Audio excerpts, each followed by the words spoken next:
अस्सलाम वालेकुम everyone, welcome to STEAM education. कैसे हैं आप सब लोग? मैं उम्मीद करती हूँ आप सब खैर खैरियत से होंगे। सो माय डियर स्टूडेंट्स, आप लोग मुझे ये बताइए कि what is the shape of the full moon?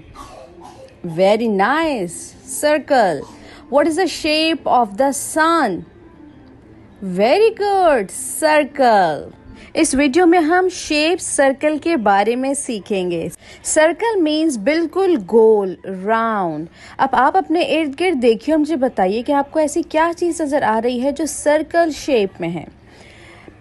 Now move on to your book, shapes. Hi friend, I am a circle. My name is circle. I am nice and round. There is not a corner on me to be found. All these things look like my friend's circle. Donut, wheel, button. These all are in the shape of circle. Circle means completely goal cheese. So students, I hope अब आपको circle के बारे में idea हो चुका होगा. अपना ख्याल रखिएगा. अल्लाह हाफिज़.